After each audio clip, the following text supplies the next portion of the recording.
Have you ever felt like there is something invisible standing between you and the money you need?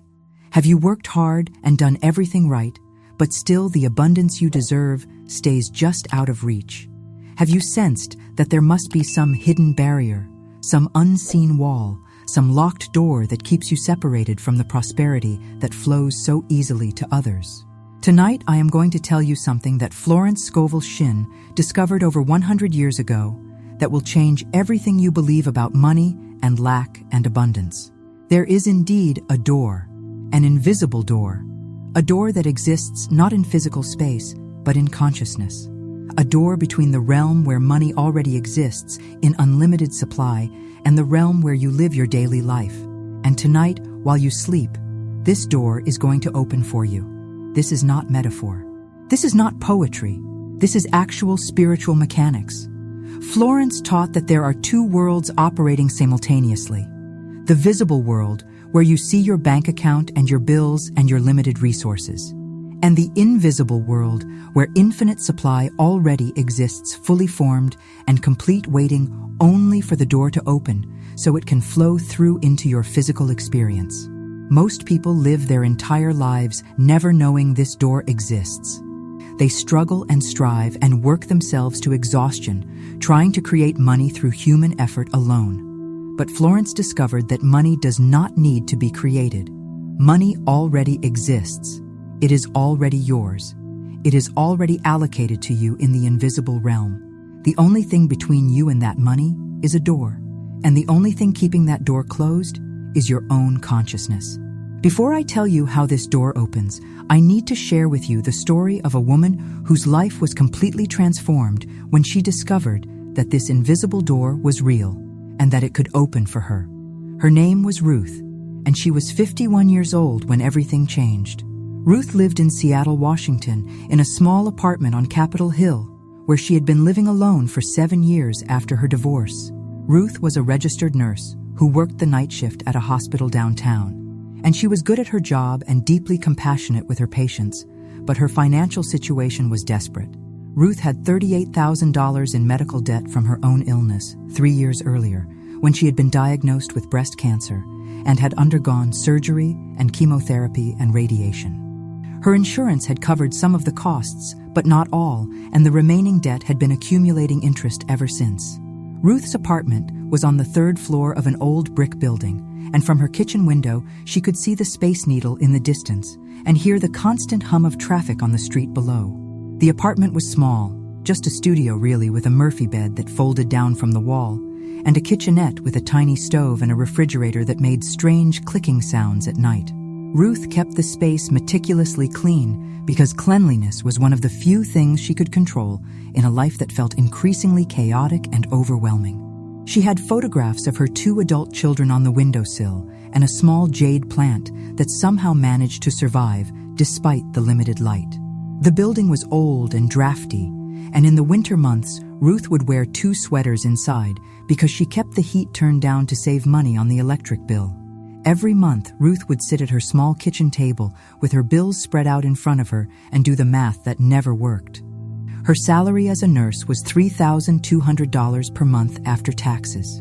Her rent was $1,300. Her car payment was $347. Her car insurance was $192. Her health insurance premium was $480. Her student loans from nursing school were $215. Her minimum payment on the medical debt was $280. That left her with $388 for food and gas and phone and everything else. There was nothing left over. No cushion, no savings, no room for any unexpected expense. 1 flat tire, 1 broken tooth, 1 parking ticket. Any of these things would send her into a spiral of new debt. Ruth had tried everything she could think of to improve her situation. She had picked up extra shifts at the hospital, but the overtime pay barely made a dent and left her so exhausted that she could barely function. She had sold most of her possessions, including her mother's jewelry, which had broken her heart, but had only brought in $900. She had applied for financial assistance programs and payment plans and debt consolidation loans, but every door she tried to open seemed to be locked. She was drowning and she could see no way out, and the stress was affecting her health and her sleep and her relationships with her children, who worried about her constantly but could not help because they were struggling themselves. On the night that everything changed, it was a Tuesday in November, and the temperature in Seattle had dropped to 41 degrees, and a cold rain was falling. Ruth had just finished her shift at the hospital and had driven home through the dark, wet streets, feeling more defeated than she had felt in months. She had received a letter that day from the collection agency handling her medical debt, and the letter said that if she did not pay at least $5,000 within 30 days, they would begin legal proceedings to garnish her wages. $5,000. She did not have $500. She did not even have $50 that was not already allocated to something else. Ruth climbed the 3 flights of stairs to her apartment, feeling like each step was taking enormous effort, and when she finally got inside, she did not even turn on the lights, but just collapsed onto her Murphy bed fully clothed and stared at the ceiling. It was 11:17 at night when Ruth reached for her phone, not to look at social media or text anyone, but simply because she needed some kind of distraction from the panic that was threatening to overwhelm her completely. She opened a browser and typed in a search that she could not even really explain to herself later. She typed "help with money when there is no hope." She did not expect to find anything useful. She was not a spiritual person. She did not believe in miracles or magic or anything she could not see and touch and measure. But desperation makes you try things you would normally dismiss. The search results showed several articles and videos, and Ruth scrolled past most of them until she saw one with a title that caught her attention: The Invisible Door to Supply, Florence Scovel Shinn's Secret Teaching.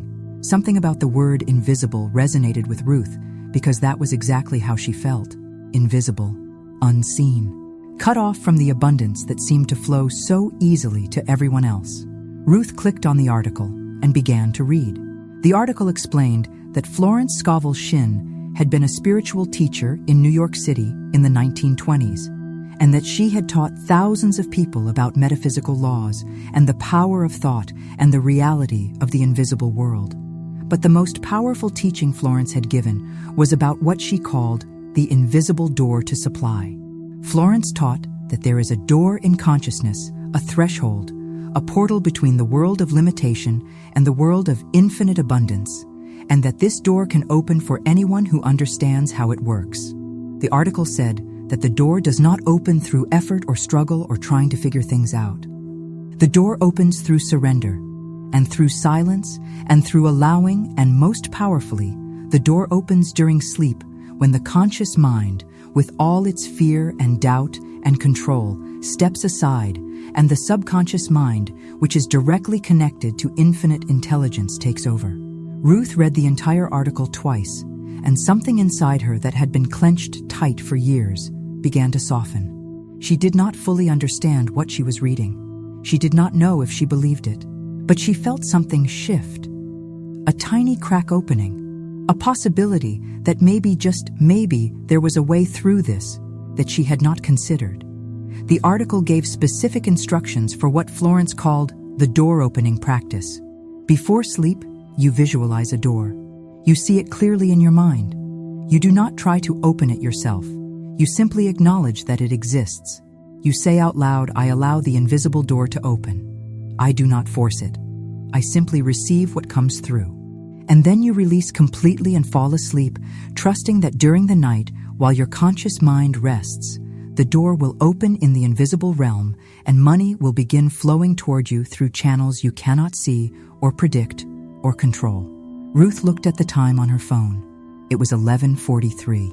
She was so tired. Her body ached. Her heart ached. She had nothing left to try and nothing left to lose. She turned off the light and lay back on her bed and closed her eyes. She tried to visualize a door, but she was not good at visualization. So what she saw in her mind was very vague and unclear, just the sense of a door, a threshold, a barrier, and she whispered into the darkness of her small apartment, "I allow the invisible door to open. I do not force it. I simply receive." Her voice sounded strange to her own ears, small, uncertain, but she said it.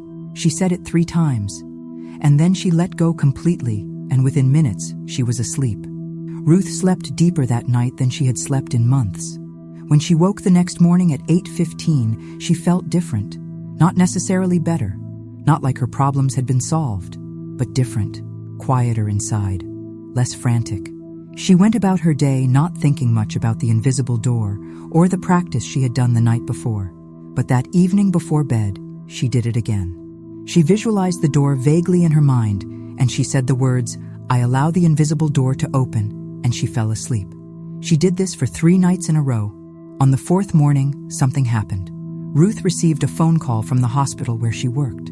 The voice on the other end was from Human Resources, and Ruth's first thought was that she was being fired, which would be the final disaster.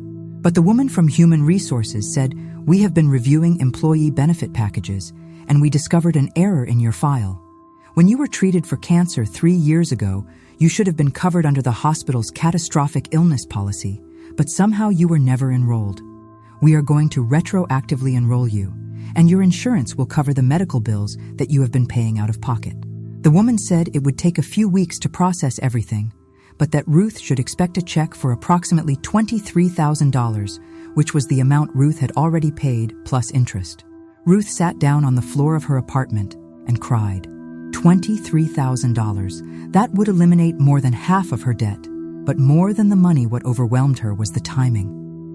4 days after she started the door practice. 4 days after she had surrendered and allowed and stopped trying to force solutions. 4 days after she had acknowledged that there was an invisible door and that she could allow it to open. This was not coincidence. This could not be coincidence. Something real had happened in the invisible realm, and now it was manifesting in the visible realm exactly as Florence had taught. But the miracles did not stop there. 1 week later, Ruth received a call from a friend she had not spoken to in over a year. The friend said she was starting a consulting business teaching hospitals how to improve patient care, and she needed someone with Ruth's expertise and experience to work with her part-time. The pay was $75 per hour, and the friend estimated Ruth could work about 10 hours per week, which would bring in an additional $3,000 per month. Ruth accepted immediately. Within 2 weeks of starting the door practice, Ruth's financial situation had gone from desperate to manageable. The debt was being eliminated. New income was flowing in. And most importantly, Ruth had discovered something that changed her entire relationship with money and with life. She had discovered that there is indeed an invisible door, and that it opens not through force, but through allowing, and that on the other side of that door is everything you need already waiting for you. Now, before you drift into sleep, I need you to do something. If this teaching resonates with you, and if you feel you were meant to hear these words tonight, then reach out right now and touch the subscribe button. This is not for me, but for you. When you subscribe, you are making a declaration to the universe that you are ready to receive more of these teachings at exactly the moments you need them. Florence taught that every action is a form of decree, and subscribing is you saying, "Yes, I am ready for the invisible door to open for me." So do it now. Touch that button. And then I want you to go to the comments and write just 4 words. The door is opening. That is all. When you write those words, you are not hoping or wishing. You are declaring. You are joining thousands of other souls who are also acknowledging this invisible door. And the collective power of all those declarations creates a field that strengthens the opening for everyone. So write it now. The door is opening. Feel what happens in your body when you make this public declaration. Feel the shift that occurs when you stop being someone who is locked out and become someone who allows the door to open. If you choose not to do these things, that is fine. Your path is your own. But know that this moment right now is a moment of power. The actions you take in moments of power create momentum, and momentum creates miracles. So if you feel called to do so, subscribe and comment, and then relax completely. Let your body settle. Let your breathing slow. Let your mind begin to drift. You do not need to concentrate on anything I say from this point forward. You do not need to try to remember or understand. Your subconscious is listening and absorbing, and your subconscious never forgets. Your conscious mind can rest. Your conscious mind can sleep. And while you sleep, the invisible door will begin to open and money will begin flowing toward you from directions you cannot see yet. And by the time you wake, everything will have shifted in the realm that matters most. Close your eyes now, if they are not already closed. Feel the weight of your body sinking down. Feel the tiredness in your muscles releasing. Feel your jaw unclenching, your shoulders dropping, your whole being letting go. You are safe here. You are held. The only thing happening tonight is that a door is opening in your consciousness, and you are not opening it through effort. You are allowing it to open through surrender. Rest now, and let me tell you how Florence Scovel Shinn discovered this invisible door, and how it has opened for so many others, and how it is opening for you right now in this very moment. Florence Scovel Shinn was born in 1871, in a time when women had very few opportunities to teach spiritual truth or to be recognized as authorities on metaphysical law. Florence spent the first part of her adult life as an artist and illustrator, creating drawings for children's books and living a creative bohemian life in New York City with her husband Everett, who was also an artist. But when Florence was in her 40s, her marriage ended and she found herself alone and searching for deeper meaning and struggling to support herself in a city that was expensive and often unkind to women living independently. It was during this period of solitude and financial pressure that Florence began to study metaphysics and to have profound insights about the nature of reality and the power of consciousness and the relationship between the visible world and the invisible world. Florence discovered through her own experience and through deep study of ancient wisdom and the mystical interpretation of scripture that most people are living in only half of reality. They are living in the visible realm, the world of form and matter and limitation. But there is another realm that is just as real and actually more real because it is the source from which the visible realm emerges. Florence called this the invisible realm, or the world of spirit, or the dimension of pure potential. She taught that everything that exists in the visible world first existed in the invisible world. Every building first existed as a thought in an architect's mind.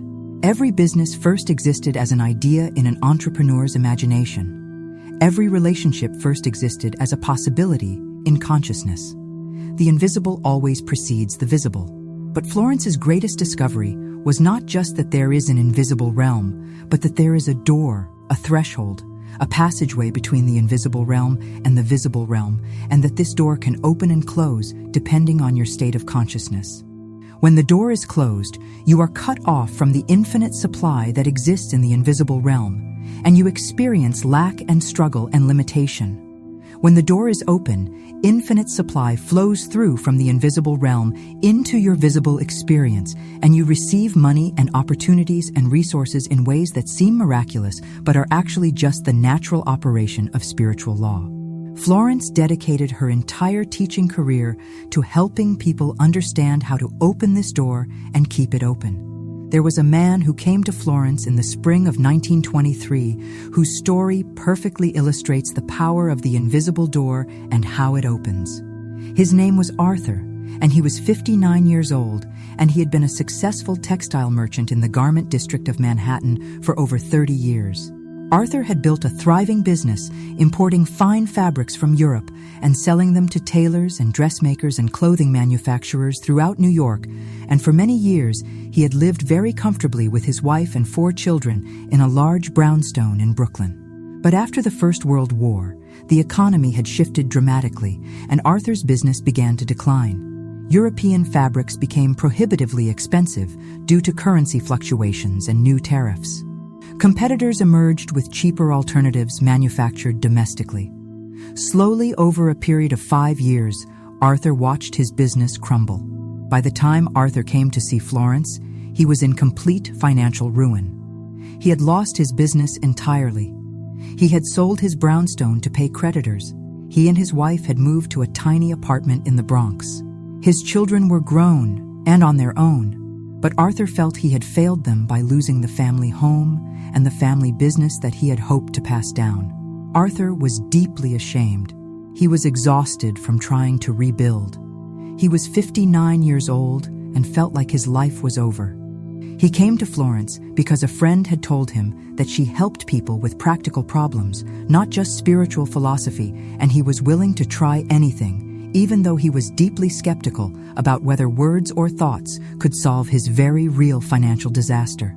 Florence listened to Arthur's entire story without interrupting, and when he finished, she looked at him with great compassion and said, "Arthur, do you believe that money exists?" Arthur was confused by the question and said, "Of course money exists. I just do not have any."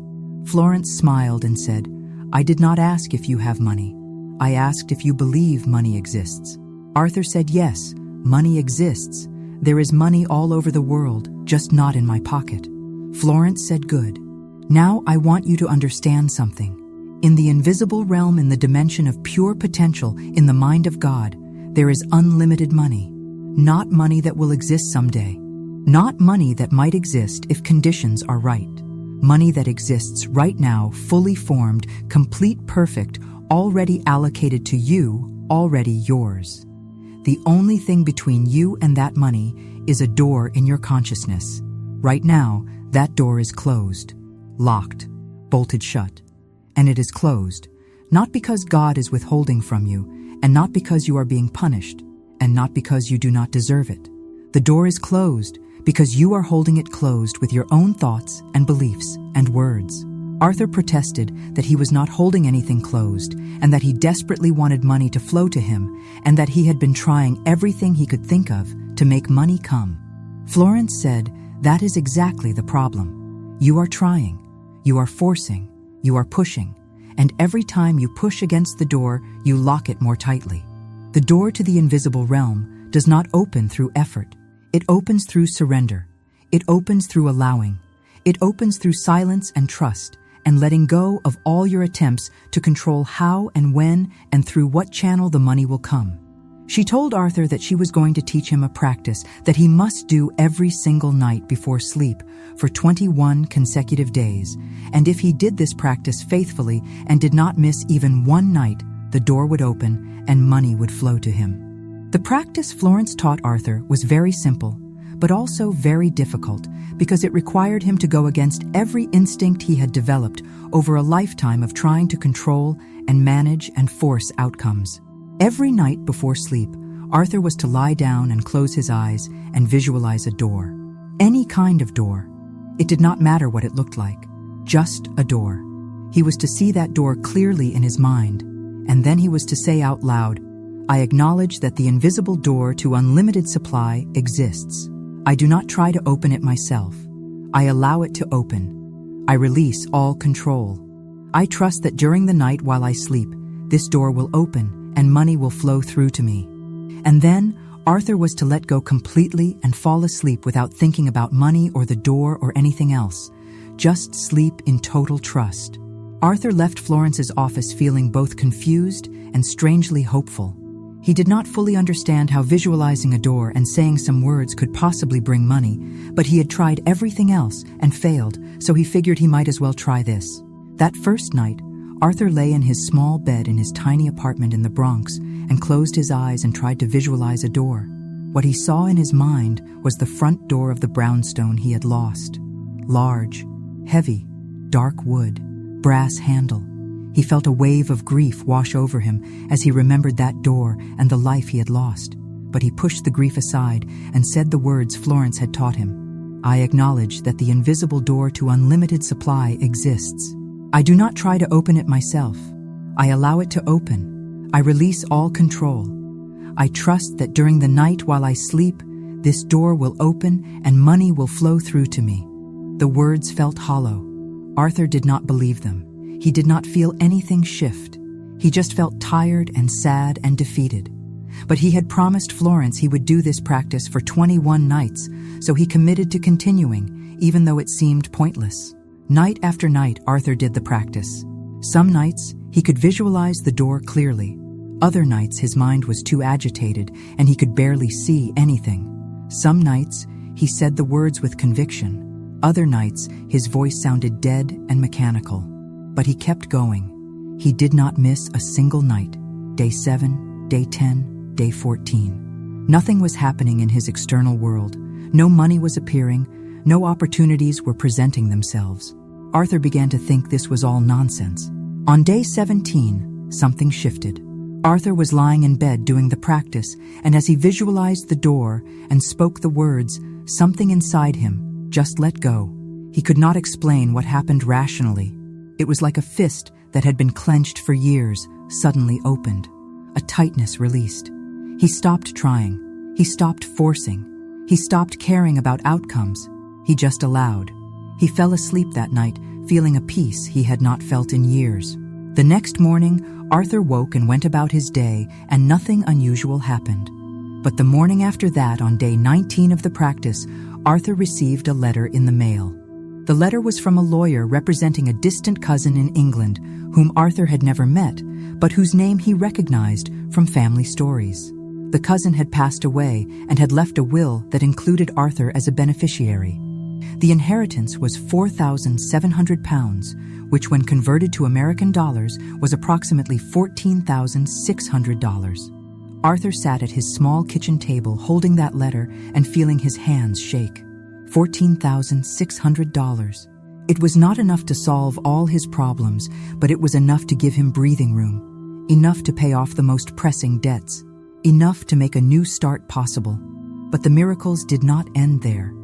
3 days later, on day 22 of the practice, Arthur was contacted by an old business associate who said he was starting a new textile import company and needed someone with Arthur's expertise and connections to help him establish relationships with European suppliers. The associate offered Arthur a partnership with a starting salary of $200 per month, plus a percentage of profits. Within 6 months, the business was thriving, and Arthur was making more money than he had made even in the best years of his old company. Within a year, Arthur and his wife had moved back to Brooklyn into a comfortable apartment, and Arthur's children were saying that their father seemed like a different person, more relaxed, more at peace, less driven by fear and more guided by trust. When Arthur returned to Florence to thank her and to tell her everything that had happened, she said to him, "Arthur, the door was always there. The money was always there. The opportunities were always there. All of it existed in the invisible realm waiting for you. But you were holding the door closed through your trying and your forcing and your desperate need to control. The moment you let go, the door opened. Not because you made it open, but because you stopped preventing it from opening. This is how the invisible door works. You cannot force it. You can only allow it. And the allowing happens most powerfully during sleep, when your conscious mind, with all its fear and doubt and control, finally steps aside. Florence taught that the invisible door is not just a metaphor or a poetic image. It is an actual threshold in consciousness. There really are two realms.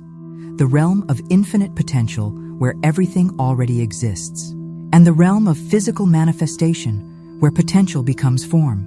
Between these two realms, there is a doorway, a portal, a place of passage. In most people, this doorway is closed because their consciousness is locked into limitation and lack and fear. They are living entirely in the visible realm, trying to create and manipulate and force outcomes using only physical effort and mental strategy. But no matter how hard they work, they remain cut off from the infinite supply that is their birthright. The door opens when you shift from trying to allowing, from forcing to surrendering, from controlling to trusting. And the reason this shift happens most powerfully during sleep is because sleep is the natural state of surrender. When you sleep, you cannot control anything. You cannot force anything. You cannot manage anything. Your conscious mind, which is the part of you that thinks it knows how everything should happen, finally becomes quiet. And in that quietness, that silence, that state of total surrender, the door between the realms swings open easily and effortlessly. During the night, while your body rests and your conscious mind dreams, your subconscious mind, which is directly connected to infinite intelligence, begins drawing money and opportunities and resources through the open door. By morning, the work has been done in the invisible realm. All that remains is for you to watch it manifest in the visible realm over the coming days and weeks. This is why Florence was so insistent that her students do the door practice at night before sleep. Not in the morning, not during the day, at night, right before sleep, because that is when the door opens most easily. That is when your consciousness is most receptive. That is when the magic happens. So tonight, as you drift towards sleep, or if you are already sleeping, you are doing the most important spiritual work. You do not need to try or concentrate or make anything happen. You just need to rest and allow. The door is already beginning to open. Money is already beginning to move toward you through channels you cannot see. And by the time you wake, the flow will have begun. There is a specific way that the invisible door opens, and Florence Scovel Shinn taught that this opening happens through 5 distinct steps that occur in sequence. And if you understand these 5 steps and allow them to happen, the door will open fully and stay open. Most people try to skip steps or rush through steps or force steps to happen before their time, and this keeps the door locked. But when you allow each step to unfold naturally in its own time, the opening is effortless, and the flow of supply is unstoppable. The 5 steps are not actions you do. They are states of being you allow. The first step is recognition. The second step is release. The third step is receptivity. The fourth step is trust. The fifth step is gratitude. Each step prepares consciousness for the next step, and together they create the perfect conditions for the door to open. Recognition is the first step, because you cannot allow something to open if you do not believe it exists. Most people live their whole lives never recognizing that there is an invisible door between them and unlimited supply. They think the visible world is all there is. They think money comes only through work and effort and strategy and luck. They do not realize that there is another dimension, another realm, another source that is constantly ready to supply them with everything they need. Recognition is simply acknowledging that the door exists, not trying to see it with physical eyes, not trying to understand it intellectually, just recognizing in your awareness that between where you are now and where unlimited money exists, there is a threshold, a portal, a doorway that can open. When you recognize this, even if you do not fully believe it yet, something shifts in your consciousness and the first movement toward opening begins. Release is the second step, and this is where most people get stuck because releasing means letting go of control. And control is what the human ego believes keeps you safe. But Florence taught that control is actually what keeps the door locked. When you are trying to control how money will come and when it will come and through what channel it will come, you are essentially standing in front of the door, pushing against it with all your might, trying to force it to open in the specific way you think it should open. But the door does not open through force.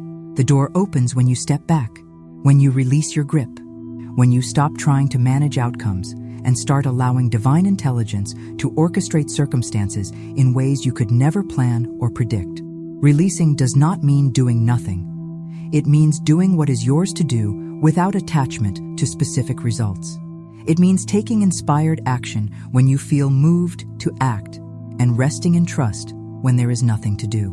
Receptivity is the third step, and receptivity is a state of consciousness that is completely foreign to most people who have been taught that you have to chase money and capture money and make money happen. But Florence taught that money is not something you chase. Money is something that finds you when you become receptive to receiving it. Receptivity means opening your inner space to allow something to enter. Think of a cup. A cup is useful not because of the ceramic or glass that forms its walls, but because of the empty space inside that can receive liquid. In the same way, you become receptive not by adding more effort or more doing, but by creating inner space, inner quietness, inner openness. This receptivity grows naturally during sleep, which is why the door opens most powerfully at night. When you sleep, you are not grasping or chasing or trying to make anything happen. You are simply open, empty, available. And in that state of pure receptivity, the door swings wide and money flows through. Trust is the fourth step, and trust is not belief or hope or positive thinking. Trust is a deep knowing that what has been set in motion will complete itself. Florence used to say that trust is the bridge between the invisible and the visible. When you trust, you are standing on that bridge with one foot in the realm of pure potential and one foot in the realm of physical manifestation, and you are allowing the invisible to become visible through you. Trust does not require evidence. Trust does not wait for proof.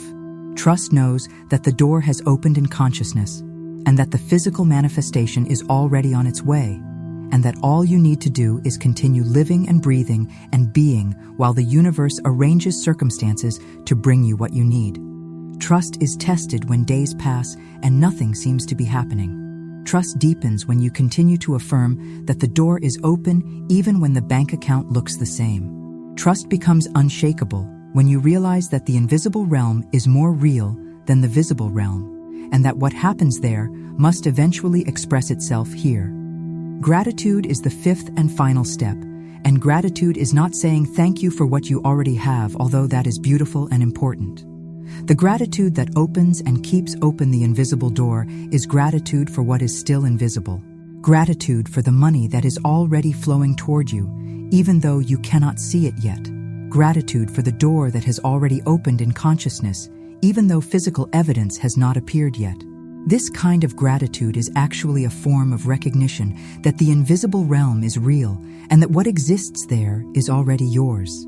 When you feel genuine gratitude for money you have not yet received, you are standing in the consciousness of someone who has received, and this consciousness completes the circuit and allows the invisible to become visible. Florence taught that gratitude is the final seal that locks the door open so that it cannot close again. There was a woman named Francine who learned about these 5 steps in a way that changed not only her financial life, but her entire understanding of how reality works. Francine was 55 years old, and she lived in Nashville, Tennessee, where she had been trying to make a living as a musician for over 30 years. Francine played guitar and sang and wrote her own songs, and she was talented and passionate about her music, but she had never been able to support herself through music alone.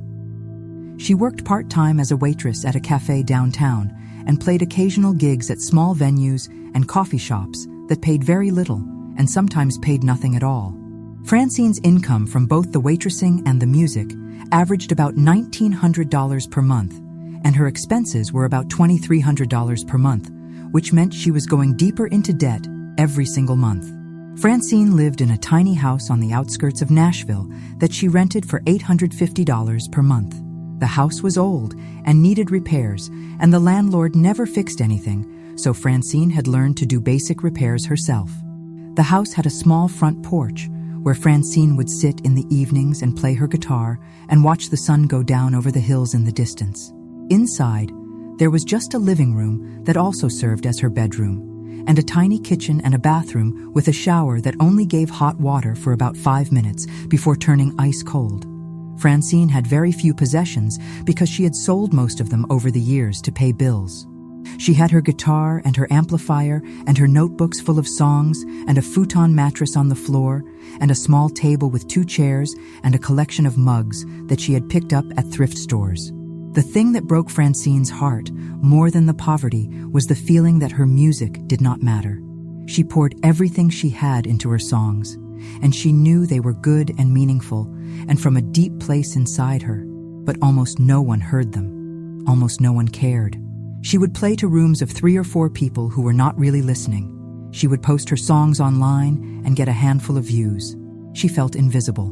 Not just financially struggling, but invisible in a deeper sense, like her existence and her gifts and her contribution did not register in the world.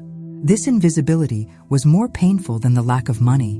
One evening in late September, Francine was sitting on her porch playing her guitar and feeling the familiar ache of knowing she was going to be short on rent again and not knowing what to do about it.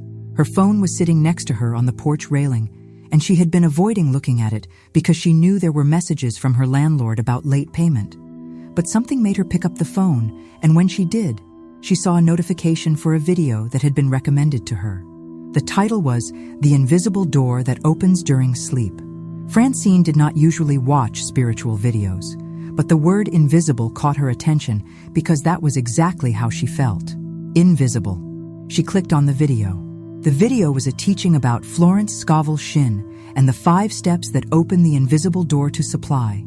Francine listened to the entire 40-minute video, sitting on her porch with her guitar in her lap, watching the sky turn from orange to purple to deep blue. The teaching explained that most people never receive abundance, not because they are not talented or hardworking or deserving, but because they have never recognized that there is a door in consciousness that must open. The video explained the 5 steps in detail: recognition, release, receptivity, trust, gratitude. Francine felt something stirring inside her as she listened.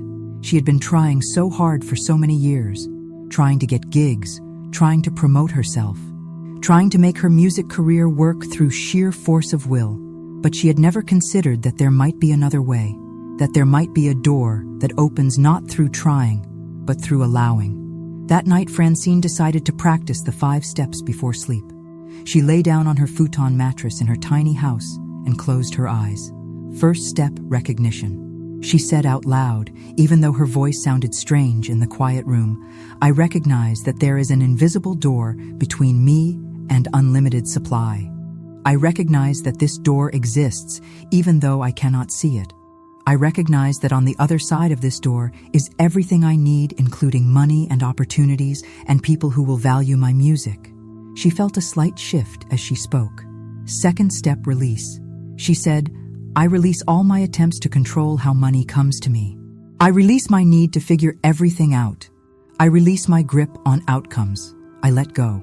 As she said these words, she felt her body actually relax in a way it had not relaxed in months. Her shoulders dropped, her jaw unclenched. Third step, receptivity. Francine said, "I am receptive to receiving money from expected and unexpected sources. I am open. I am available. I am willing to receive." She noticed that saying these words felt uncomfortable because somewhere deep inside, she did not believe she was worthy of receiving, but she said them anyway. Fourth step, trust. I trust that the invisible door is opening right now. I trust that money is flowing toward me. I trust that everything I need is already on its way. I do not need proof. I simply trust. Fifth step, gratitude. Thank you for the money that is coming. Thank you for the door that is opening. Thank you for the abundance that already exists in the invisible realm and is now manifesting in my life. Francine fell asleep after saying these words, feeling something she had not felt in a very long time: peace. Francine committed to doing this 5-step practice every single night before sleep for as long as it took to see results. She did not know how long that would be. She just knew she was going to be consistent. Night after night, she went through the 5 steps: recognition, release, receptivity, trust, gratitude. Some nights the steps felt powerful and real. Other nights they felt like empty words she was just going through the motions of saying. But she kept going. 1 week passed, 2 weeks, 3 weeks. Nothing visible was changing. She was still waiting tables, still playing to empty rooms, still short on rent. But something inside her was different. She felt less desperate, less frantic, more peaceful. On day 38 of the practice, something happened. Francine was working her shift at the cafe when a man came in whom she had never seen before. He ordered coffee and sat at a corner table working on his laptop. Francine brought him his coffee and he smiled at her and asked if she was a musician. Francine was surprised because she was not wearing anything that would indicate she played music. She said, "Yes, I am. How did you know?" The man said, "I can just tell." He introduced himself as a music producer who had recently moved to Nashville from Los Angeles, and he was looking for authentic voices and original songwriters to work with. He asked Francine if he could hear her music. That evening, Francine met the producer at a small recording studio and played 6 of her songs for him. When she finished, he was quiet for a long moment, and then he said, "Your music is exactly what I have been looking for." He told her that he wanted to produce a full album of her songs, and that he had contacts with independent labels that were looking for artists like her. He said it would take several months to complete the project, but that he could offer her an advance of $5,000 to start, and that once the album was released, she would earn royalties. Francine sat in that recording studio, feeling tears running down her face. $5,000, more than she made in 2 months of waitressing. But more than the money was the recognition. Someone heard her music. Someone valued it. Someone saw her. She was no longer invisible. Over the next 6 months, Francine recorded her album, and the producer helped her navigate the industry and connected her with people who could help her career.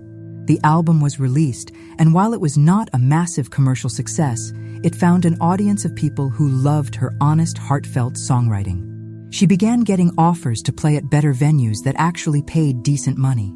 She was able to quit waitressing and focus on music full-time.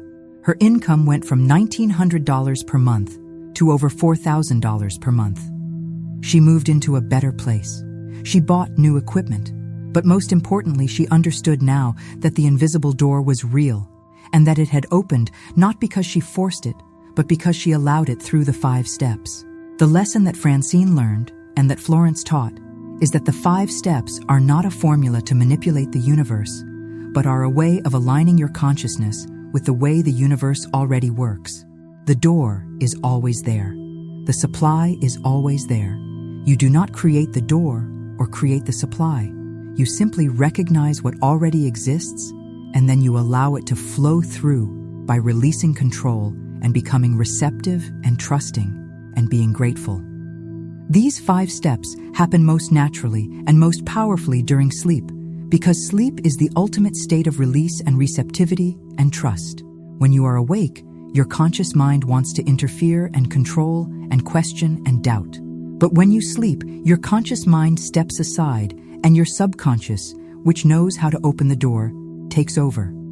So tonight, as you rest, you are allowing these 5 steps to happen in you without effort. Recognition is happening as you hear these words and understand that there is indeed a door. Release is happening as your body relaxes and your grip on control loosens. Receptivity is opening in you as you become quiet and still and available. Trust is growing as you realize that you do not need to make anything happen. Gratitude is rising as you feel appreciation for what is already flowing toward you, even though you cannot see it yet. The 5 steps are unfolding in you right now, and the door is opening, and by morning, everything will be different in the invisible realm, and within days, you will see the evidence in the visible realm. Continue resting and allowing while I share more about what keeps this door closed and how to recognize when those blocks are dissolving. There are specific things that keep the invisible door locked, and most people spend their entire lives doing these things without realizing that they are the very reason money cannot reach them. Florence Scovel Shinn identified 3 primary blocks that prevent the door from opening. And if you understand these blocks and learn to recognize when you are activating them, you can consciously choose to stop and allow the door to open. The first block is trying to control the how and the when. The second block is believing that you are separate from source. The third block is living in a consciousness of deserving rather than a consciousness of receiving. Each of these blocks creates a different kind of resistance that keeps the door sealed shut no matter how hard you pray or affirm or visualize. The block of trying to control the how and the when is perhaps the most common and the most insidious because it feels like you are being responsible and practical. You think to yourself, I need money, so I must figure out where it will come from, and I must make a plan, and I must take action toward that specific plan. This seems logical. This seems like what a mature adult should do. But Florence taught that this kind of controlling energy actually closes the door because it puts you in the position of trying to do God's job. When you decide that money must come through this specific channel and no other channel, you are limiting infinite intelligence to your finite human understanding. You are saying to the universe, I know better than you how this should happen, and I am going to force it to happen my way. And the universe responds by saying, fine, you want to do it your way, then you do it without my help. The door closes. The block of believing you are separate from source is a deeper metaphysical error that most people carry without even knowing it. When you think of yourself as a separate individual who must go out into the world and capture resources and bring them back to yourself, you are operating from a consciousness of separation. You believe that you are here and money is over there, and you must somehow bridge the gap between you and money through your own efforts. But Florence taught that this belief in separation is an illusion. In truth, you are not separate from Source. You are an individualized expression of Source. You are Source in human form. The same intelligence that creates galaxies and grows trees from seeds and beats your heart without you thinking about it is the intelligence that flows through you. When you recognize your oneness with Source, you realize that money does not need to come to you from outside because you are already connected to the infinite supply at the level of consciousness. The door opens when separation dissolves. The block of living in a consciousness of deserving rather than receiving is subtle but powerful. Many spiritual teachings tell you that you deserve abundance and that you are worthy of wealth and that you should affirm your deservingness. But Florence taught that the consciousness of deserving actually keeps the door closed because it implies that there is some question about whether you deserve or not. It implies that you must prove your worth. It implies that you must earn the right to receive. But in truth, receiving has nothing to do with deserving. A baby receives milk from its mother, not because the baby deserves it, but because receiving is the baby's nature. An apple tree receives nutrients from the soil, not because the tree is worthy, but because receiving is how trees grow. When you shift from trying to deserve to simply receiving, you remove a massive block and the door swings open effortlessly. There was a man named Leonard who had all three of these blocks operating in his life simultaneously and whose transformation illustrates what happens when these blocks are released. Leonard was 68 years old, and he lived in Denver, Colorado, where he had been retired for 6 years after working as an accountant for 42 years. Leonard had always been careful with money and had saved diligently throughout his career, and when he retired, he thought he would be financially comfortable for the rest of his life. But a series of unexpected expenses had depleted his savings significantly. His roof had needed replacing, which cost $21,000. His wife had needed surgery that their insurance only partially covered, which cost another $18,000. His daughter had gone through a difficult divorce, and Leonard had helped her financially with $12,000. Within 3 years of retirement, Leonard had gone from having $140,000 in savings to having $37,000 left, and he was terrified. Leonard lived with his wife in a small house in a quiet neighborhood where they had been living for 32 years. The house was paid off, which was a relief, but it needed constant repairs because it was old. Leonard spent most of his days worrying about money and trying to figure out how to stretch what they had left. He made detailed spreadsheets calculating how many years they could survive on their remaining savings if they were extremely frugal. He looked for part-time work, but no one wanted to hire a 68-year-old accountant when there were younger people available. He considered selling the house and moving somewhere cheaper, but his wife loved their home and did not want to leave. Leonard felt trapped and helpless and angry at himself for not being more careful with money over the years. What Leonard did not realize was that every single thing he was doing was locking the invisible door more tightly. His constant worry was affirming lack. His detailed planning was trying to control outcomes. His belief that he needed to find work to save himself was coming from separation consciousness. His feeling that he should have been more careful was rooted in a consciousness of deserving rather than receiving. Leonard was blocking his own supply through his thoughts and beliefs and words, and he had no idea he was doing it.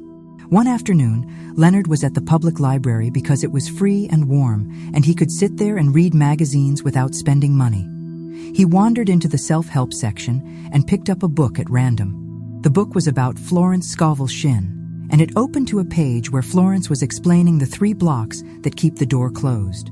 Leonard read that page, and then he read the entire book in one sitting. For the first time in years, something made sense to him. He realized with a shock that he was doing all 3 of the blocking behaviors. He was trying to control how money would come. He was living in separation, believing he had to figure everything out himself. He was in a consciousness of deserving, thinking he should have been more careful and that maybe he did not deserve help because he had made mistakes. That night, Leonard lay in bed next to his sleeping wife, and he decided to try something completely different. Instead of making another plan or calculating another spreadsheet or worrying about the future, he decided to simply release. He closed his eyes and said out loud in a whisper, "I do not know how money will come, and I do not need to know. I release my need to control. I recognize that I am not separate from Source. I am Source in form. Money is not separate from me. Money flows through me because I am connected to infinite supply. I do not need to deserve this. I simply receive this. It is my nature to receive, just as it is a tree's nature to receive nutrients from soil. I allow the invisible door to open, and I trust what comes through. Leonard expected to feel foolish saying these words, but instead he felt a wave of relief wash over him. He had been carrying such a heavy burden of responsibility and control and deserving, and it all just fell away. He slept deeply that night for the first time in months. The next morning he woke feeling different. Not optimistic exactly. Not like his problems were solved, but lighter, more peaceful, less frantic. He decided to continue releasing every night before sleep. He would close his eyes and consciously let go of control and separation and deserving and simply allow himself to receive. For several weeks, nothing visible changed, but Leonard noticed that his internal state was completely different. He stopped making anxious spreadsheets. He stopped obsessively checking the bank balance. He stopped feeling ashamed and afraid. He just rested in a quiet trust that somehow everything would be okay, even though he could not see how. On day 93 of this practice, Leonard received a phone call from a former client from his accounting days. The client was now running a large company and was having problems with their accounting department. He asked Leonard if he would be willing to come in as a consultant to help them straighten things out. The client said he knew Leonard was retired, but he also knew Leonard was the best accountant he had ever worked with, and he was willing to pay $300 per hour for Leonard's expertise. Leonard accepted and worked with the company for 6 weeks, reviewing their systems and training their staff and fixing errors. At the end of the project, he had earned $18,400. But more importantly, he had proven to himself that when he released control and separation, and deserving, the door opened and supply flowed through channels he could never have planned or predicted. Over the next 2 years, Leonard continued to receive consulting opportunities. He was not working full-time, but he was making enough to replenish his savings and live comfortably, and he no longer worried about money because he understood now that he was not a separate individual trying to survive, but was an expression of infinite source that would always be supplied. The lesson Leonard learned is the lesson Florence taught, which is that the 3 blocks of control and separation and deserving are all rooted in fear. And when you release fear and choose trust, the door opens instantly in consciousness and then manifests in physical reality according to divine timing. You cannot force the door open by trying harder. You can only allow the door to open by releasing the blocks that keep it closed. And the beautiful thing is that you can release these blocks right now in this moment. You do not need to wait for circumstances to change. You do not need to become a different person. You simply need to recognize what you are doing that is blocking the flow and then make a different choice. If you have been trying to control how money comes and when it comes and through what channel, release that control right now. Say to yourself, I do not know how and I do not need to know, and I trust divine intelligence to orchestrate this in ways I cannot see. If you have been living in separation, believing you must figure everything out alone, recognize right now that you are not separate from Source, and that the same intelligence that runs the universe is running through you, and you are always supported. If you have been in a consciousness of deserving, trying to prove you are worthy enough to receive abundance, shift right now into a consciousness of receiving and recognize that receiving is your nature and you do not need to earn it or deserve it. You simply allow it because that is what you are designed to do. As you rest tonight, these blocks are dissolving. Control is melting away. Separation is dissolving. Deserving is transforming into receiving. You are becoming a clear, open channel for money to flow through, and the invisible door is opening wider and wider. You do not need to try to make this happen. It is already happening as you hear these words and as you release into sleep. Trust this process. Allow this opening. And know that by morning, you will be different, and within days, you will see evidence of what has shifted in the invisible realm. Continue resting while I share about the collective door and how you are supported by thousands of souls who are also allowing this opening. One of the most profound teachings Florence Scovel Shinn gave about the invisible door is that you are not opening it alone. When you recognize the door and allow it to open for you, you are simultaneously contributing to a collective opening that benefits everyone. Florence taught that consciousness is not isolated and individual, but is shared and collective, and that when one person shifts into a higher state of awareness, that shift creates ripples that make it easier for others to shift as well. She called this the law of collective spiritual gravity, and she said that every time someone opens their invisible door, they are actually opening doors for countless others who are ready to receive. Think of it this way. If you are in a large building with many rooms, and every room has a door, and all the doors are locked because people do not know they can open them, and then one person discovers that the doors can open and opens their door suddenly, everyone nearby notices and realizes they can open their doors too. That one opening creates a wave of openings. In the same way, when you allow your invisible door to abundance to open, you are creating a shift in the collective consciousness that makes it easier for others to open their doors. You are not just transforming your own life. You are participating in a collective transformation of humanity's relationship with money and supply and abundance. Florence went further and taught that not only does your opening help others, but others' opening helps you. When you are part of a community or a field of people who are all allowing their invisible doors to open, the collective energy becomes exponentially more powerful than any individual energy. It is like a choir, where individual voices blend together to create a sound that is much more beautiful and powerful than any single voice alone. When thousands of souls are simultaneously recognizing the invisible door and releasing control and becoming receptive and trusting and grateful, that collective consciousness creates what Florence called a master door, a portal of such magnitude that supply flows through in avalanches rather than trickles. There was a man named Eugene who experienced this principle of the collective door in a way that completely changed his understanding of how manifestation works and showed him that he was never struggling alone, even when he felt most isolated. Eugene was 64 years old, and he lived in Portland, Oregon, where he had been working as a social worker for the past 37 years, helping families in crisis and connecting them with resources and advocating for children in the foster care system. Eugene loved his work and felt it was his calling, but the pay had always been low, and after decades of service, he found himself approaching retirement with very little saved and a small pension that would barely cover basic expenses. Eugene had always been a solitary person who did not have many close friends and who tended to keep his struggles to himself. He felt ashamed that after working so hard for so long, he was in such a precarious financial position, and he did not want to burden anyone with his worries. He would lie awake at night feeling alone and afraid and wondering how he was going to survive.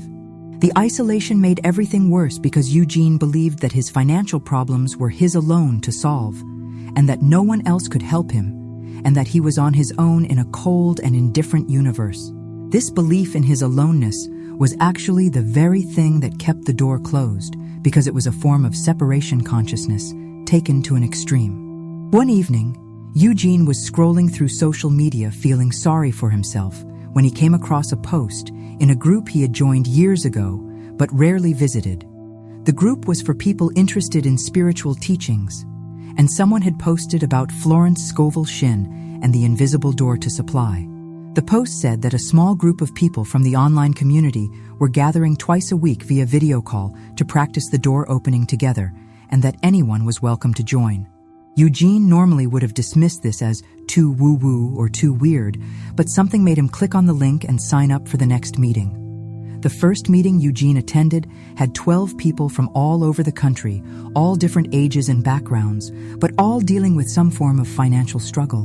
The facilitator explained that they were going to spend 45 minutes together practicing the 5 steps of door opening, and that they would do this as a collective, not just as individuals. She explained that when multiple people focus their consciousness together on the same intention, the power multiplies exponentially, and that everyone in the group would benefit from the collective energy. Eugene was skeptical, but he participated anyway because he had nothing to lose. The facilitator led them through a guided visualization where they all saw in their minds a great collective door, a massive portal made of light that represented the combined consciousness of everyone in the group. She had them speak declarations out loud together. We recognize that the invisible door to unlimited supply exists. We release all control. We are receptive to receiving. We trust. We are grateful. Hearing 11 other voices speaking these words at the same time as Eugene was speaking them created a feeling he had never experienced before. He felt held, supported, part of something larger than himself. For the first time in years, Eugene did not feel alone. Eugene continued attending these group meetings twice a week, and something remarkable began to happen. The people in the group started reporting breakthroughs. One woman received an unexpected inheritance. One man got a job offer that doubled his salary. One person had debts forgiven.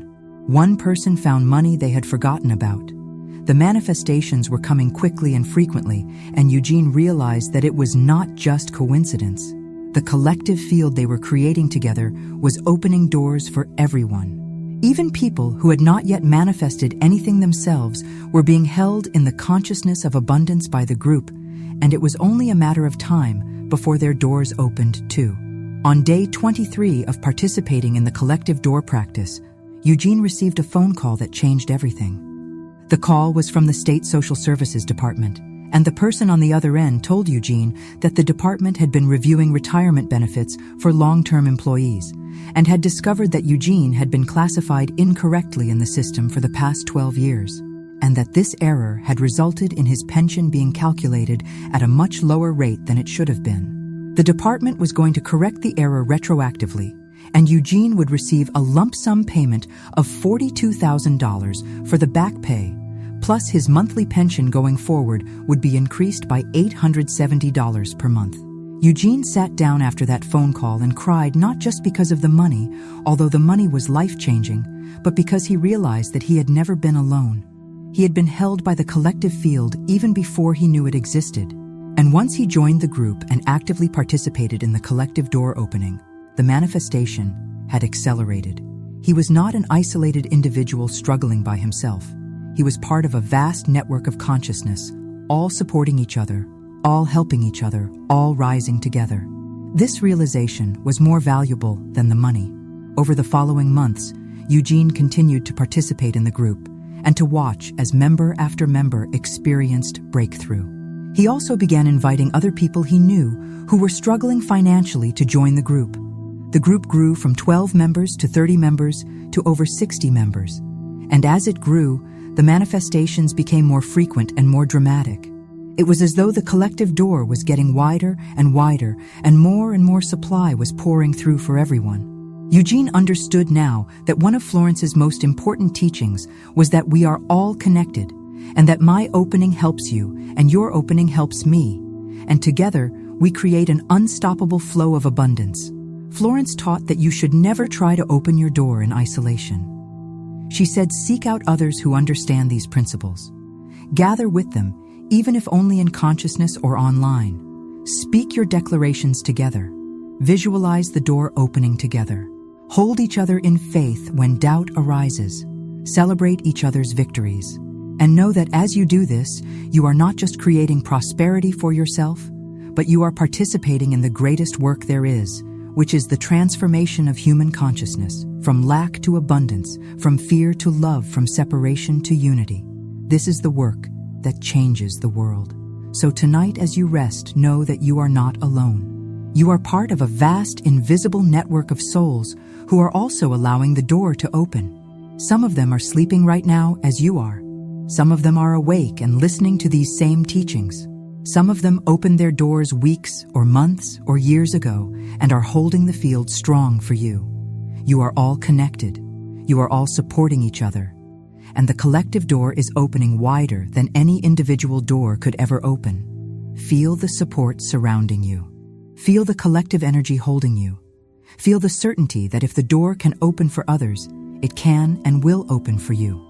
Rest now in that collective field, while I share about what to do when the door seems to remain closed, despite your practice. One of the most difficult and confusing experiences on the spiritual path is when you are doing everything you have been taught to do, and yet nothing seems to be changing in your external circumstances. You are recognizing the invisible door. You are releasing control. You are receptive and trusting and grateful. You are practicing every night before sleep, Days pass, weeks pass, maybe even months pass, and still no money appears. Still no opportunities present themselves. Still the bank account looks the same and the bills keep coming, and you begin to wonder if this whole teaching is just fantasy or delusion or wishful thinking. Florence Scovel Shinn knew that this experience would come for almost everyone, and she taught very specifically about what is actually happening during these periods of apparent silence and why you must not give up one day before the miracle. Florence explained that when you begin the practice of opening the invisible door, the first thing that happens is an invisible shift in consciousness. This shift happens immediately. The moment you recognize that there is a door and you begin to allow it to open, something changes in the invisible realm. You cannot see this change. You cannot measure it. You cannot prove it. But it is real, and it is the foundation of everything that will manifest physically. However, there is always a gap of time between the invisible shift and the visible manifestation. This gap exists because physical reality is denser and slower than consciousness, and it takes time for the invisible to crystallize into form. Florence compared it to planting a seed. The moment you plant the seed in the soil, something has happened. The seed is in the ground. Life is beginning to stir inside that seed, but you cannot see anything above the ground yet. If you dug up the seed every day to check if it was growing, you would kill it. You must trust that invisible growth is happening underground, even though you see no evidence above ground.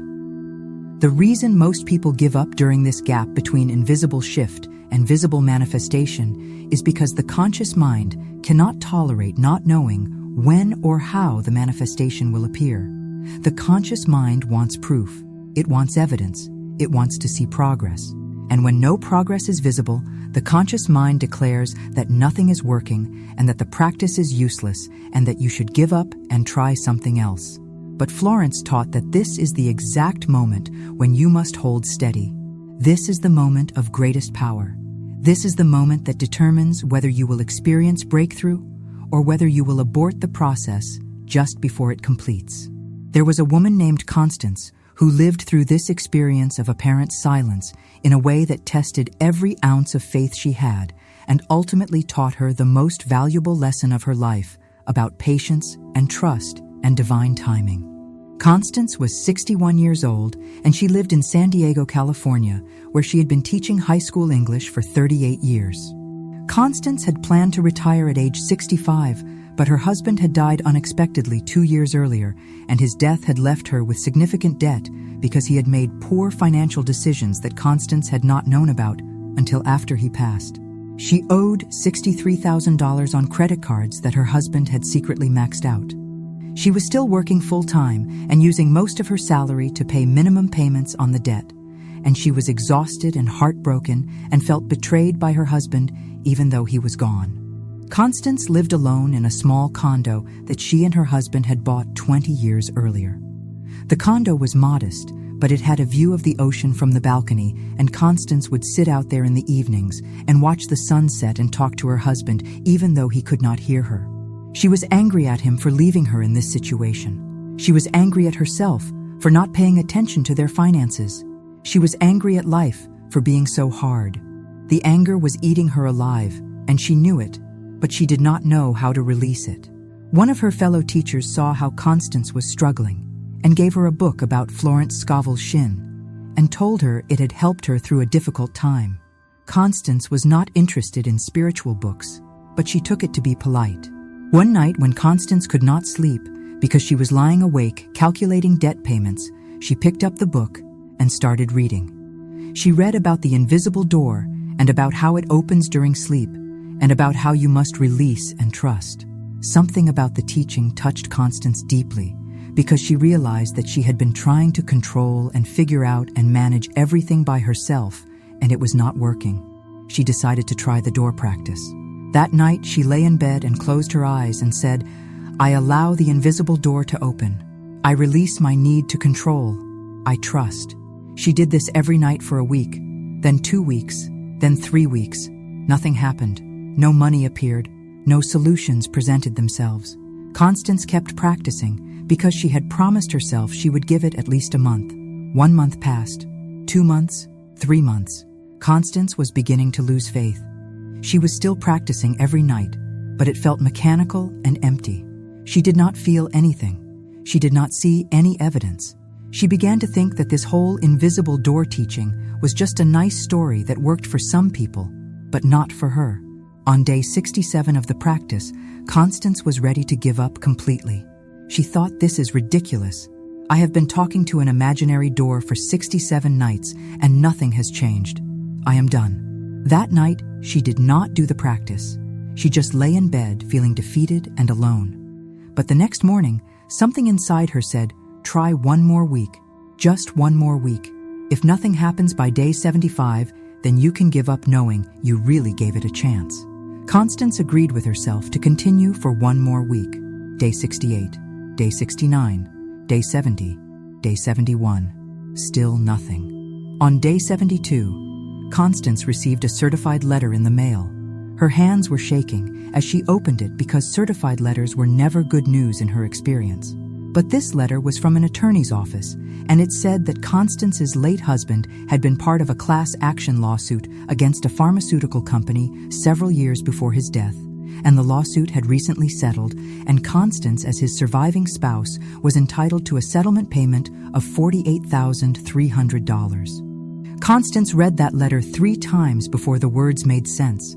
$48,300, almost enough to eliminate her entire debt.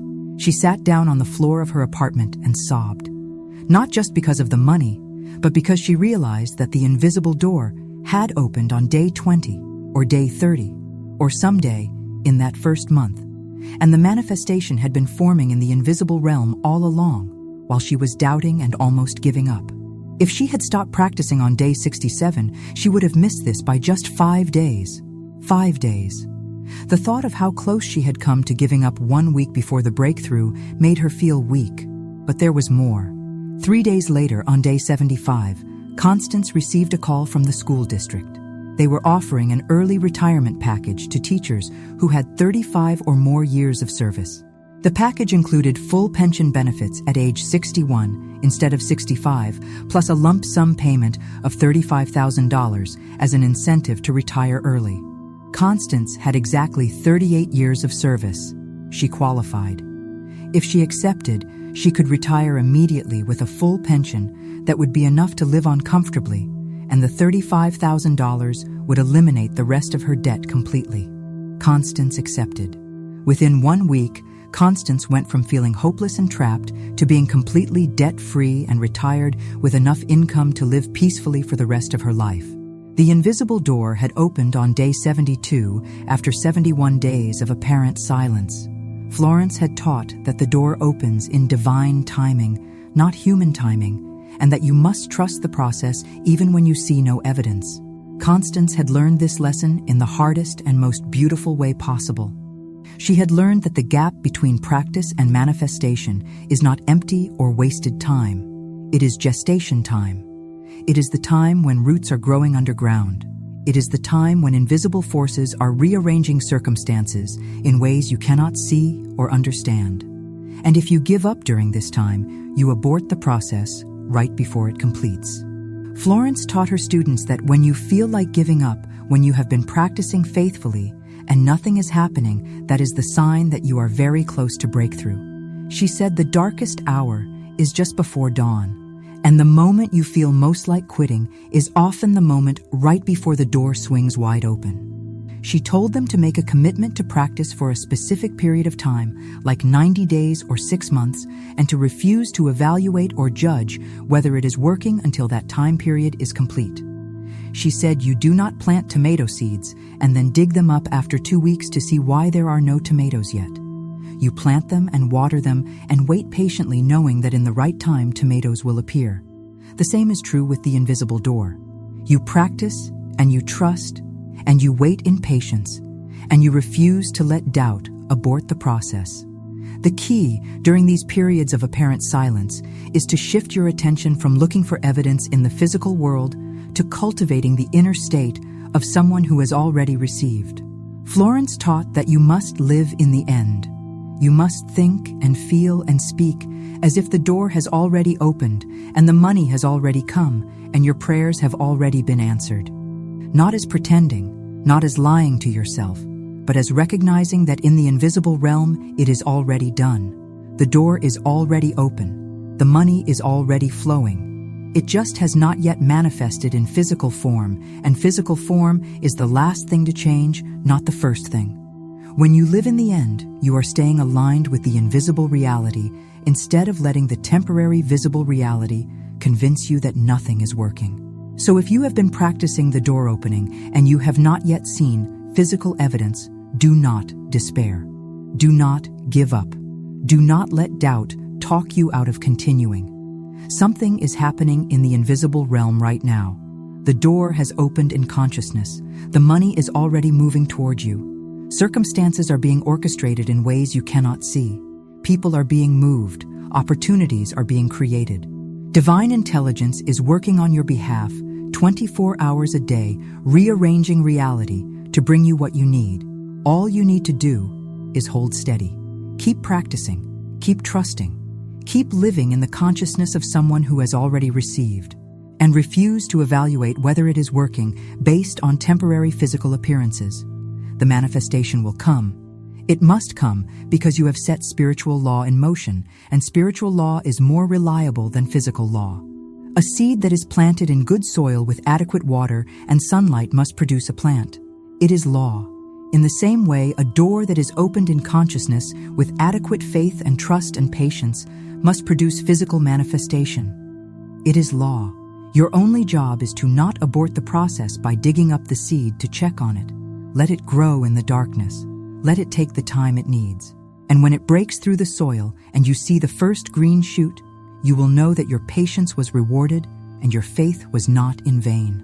Rest now and continue trusting while I share about the signs that indicate the door is beginning to open even before you see full manifestation. Florence Scovel Shinn taught that even though there is often a gap between the invisible shift and the visible manifestation, there are signs that appear during this gap that confirm the door is opening and money is on its way. These signs are not the full manifestation, but they are evidence that something real is happening in the invisible realm and that you are on the right track. Learning to recognize these signs and acknowledge them with gratitude is crucial because it strengthens your faith during the waiting period and it accelerates the arrival of the full manifestation. Florence said that God speaks to us through signs and that we must train ourselves to see them and receive them with thankfulness. The signs come in 7 progressive levels, and each level indicates that you are moving closer to full manifestation. The first level is dreams. When the invisible door begins to open, you will often have vivid dreams about money or abundance or receiving gifts or finding treasure. These dreams are not random. They are messages from your subconscious mind, which is directly connected to the invisible realm, telling you that movement is happening. The second level is thoughts and ideas. You will suddenly have insights about new sources of income or solutions to problems or connections you could make. These thoughts seem to come from nowhere, but they are actually downloads from infinite intelligence guiding you toward the open door. The third level is physical sensations. You may feel lighter or more peaceful or more energized, even though your circumstances have not changed. This shift in how you feel is evidence that your vibration is changing, and as your vibration changes, what you attract must change to match it. The fourth level is small synchronicities. You overhear a conversation that gives you exactly the information you need. You receive a book recommendation that leads you to a teaching that shifts your perspective. You run into someone you have not seen in years who mentions an opportunity. These coincidences are not coincidences. They are the universe confirming that you are aligned with the flow. The fifth level is small amounts of money appearing. You find coins on the ground. You receive an unexpected rebate or refund. Someone pays back a small debt you had forgotten about. A friend buys you lunch. These small amounts are not the full manifestation, but they are the universe showing you in tangible physical form that the door is open and money can flow to you. The sixth level is larger synchronicities and opportunities. You are offered a job or a project. You hear about an investment. a business opportunity presents itself. You do not have the money yet, but you can see the pathway forming. The seventh level is full manifestation. The money actually arrives in your bank account or in your hands, and you know without any doubt that the invisible door has opened fully and supply is flowing through. There was a man named Vernon who experienced all 7 of these signs in sequence over a period of 45 days, and his story illustrates how the signs build upon each other and lead to inevitable manifestation. Vernon was 65 years old, and he lived in Charleston, South Carolina, where he had been a commercial fisherman for 43 years. Vernon owned his own boat and had made a decent living from fishing for most of his life. But in recent years, regulations had become stricter, and operating costs had increased, and fish populations had declined, and Vernon was barely breaking even. His boat needed expensive repairs that he could not afford. His equipment was old and failing. He was exhausted from working such physically demanding labor at his age. Vernon wanted to retire, but he had no savings and no plan for how to support himself if he stopped fishing.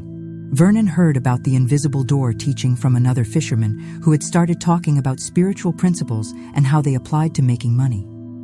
Vernon was not a spiritual person, but he was desperate, so he decided to try the door practice. The first night, Vernon visualized a door and said the words about allowing it to open, and he felt nothing. No shift, no peace, nothing. But he kept practicing, because what else was he going to do? On day 4, Vernon had a vivid dream. He dreamed that he was standing on the deck of his boat, and the ocean was full of fish, and he was pulling them in easily, effortlessly, and his nets were overflowing, and he felt joyful. When Vernon woke from this dream, he remembered it clearly, and he thought, that is strange. I never dream about fishing even though I fish every day. He did not realize this was the first sign. On day 9, Vernon was sitting in his truck waiting to unload his catch at the dock, and a thought came into his mind out of nowhere. He could offer fishing tours for tourists. Charleston was full of tourists who wanted authentic experiences, and he knew the waters better than anyone, and he could take small groups out for half-day trips and charge them much more per hour than he made selling fish. Vernon had never thought of this before. He had always been a commercial fisherman, not a tour guide. But the idea felt right. He started looking into the licensing requirements. This was the second sign, the download of an idea. On day 15, Vernon noticed that he felt different, less heavy, less burdened. He was still facing the same problems, but somehow they did not weigh on him the way they had before. He found himself humming while he worked, which he had not done in years. His wife commented that he seemed happier. Vernon could not explain it, but he felt like something had shifted inside him. This was the third sign, the change in vibration. On day 22, Vernon was at a marine supply store buying fuel, and he overheard 2 men talking about how their friend had just started a charter fishing business and was making great money taking tourists out. Vernon introduced himself and asked questions, and the men gave him contact information for their friend, who was happy to share advice about how to get started. This was the 4th sign, the synchronicity. On day 28, Vernon found a $20 bill in the parking lot at the grocery store. He looked around to see if anyone had dropped it, but no one was nearby. He pocketed the money and said thank you out loud. That same week, he received a small rebate check in the mail for $63 from his boat insurance. And a customer who owed him for a delivery from months ago suddenly remembered and paid him the $85. None of these amounts were significant, but Vernon remembered reading that small amounts of money appearing was a sign that the door was opening. This was the 5th sign, the small financial confirmations. On day 36, Vernon got his licensing approved to run charter fishing tours, and he posted an ad online offering half-day fishing experiences. Within 2 days, he had 3 bookings. Within a week, he had 10 bookings. People were willing to pay $200 per person for a 4-hour trip, and Vernon could take up to 6 people at a time. This was the 6th sign, the opportunity presenting itself. On day 45, Vernon ran his first charter tour and made $1,200 in 4 hours, which was more than he usually made in a week of grueling commercial fishing. He came home that evening and told his wife, "I think the door really did open." Over the next 3 months, Vernon transitioned completely from commercial fishing to charter tours, and his income tripled while his physical labor decreased dramatically, and he was able to afford the boat repairs and new equipment and start saving for retirement. This was the seventh sign, the full manifestation. What Vernon's story teaches is that the signs come in order, and each sign is preparing you for the next sign, and you must acknowledge and be grateful for each one, even if it seems small or insignificant. When you acknowledge the signs, you are telling the universe, yes, I see that something is happening, and I am paying attention, and I am grateful, and this keeps the channel open for more signs and bigger signs until the full manifestation arrives. But if you dismiss the signs as coincidence or as too small to matter, you are essentially telling the universe that you are not ready to receive, and this slows down the manifestation. Florence taught that you must become a detective for signs. Pay attention to your dreams and write them down. Notice the thoughts and ideas that come to you and act on them. Feel the shifts in your internal state and acknowledge them. See the synchronicities and say thank you for them. Receive the small amounts of money with gratitude. Follow the opportunities that present themselves.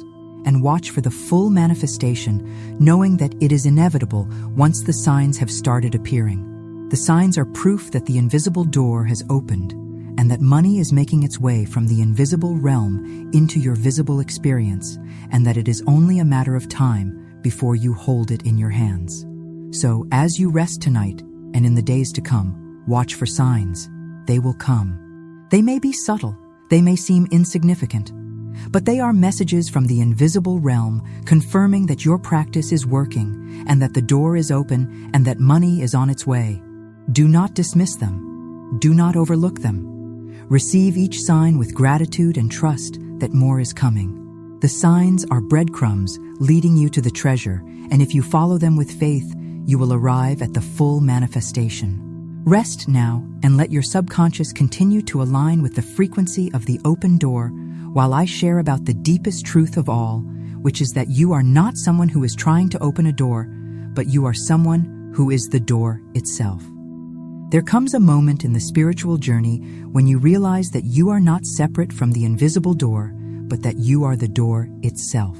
This is the ultimate realization that Florence Scovel Shinn was always pointing toward, even when she taught about visualizing doors and opening doors and walking through doors.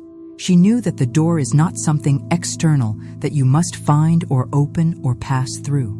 The door is your own consciousness. You are the threshold between the invisible realm and the visible realm. You are the portal through which infinite supply flows from the unmanifest into manifestation. When you understand this, everything changes because you stop trying to get something outside yourself and you start recognizing that you already are what you have been seeking. Florence taught that most people live their entire lives believing they are separate beings who must go out into the world and acquire things and bring them back to themselves.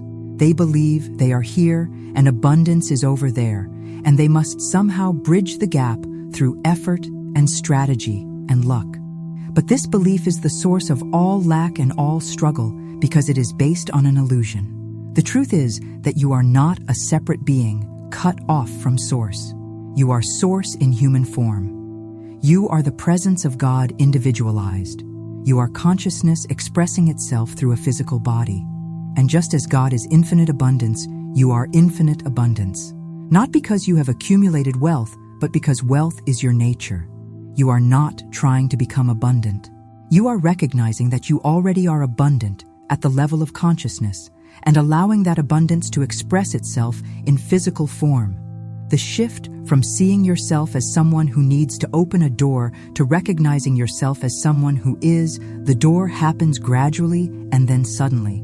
It happens gradually as you practice the door opening and see results and build faith and realize that something real is operating.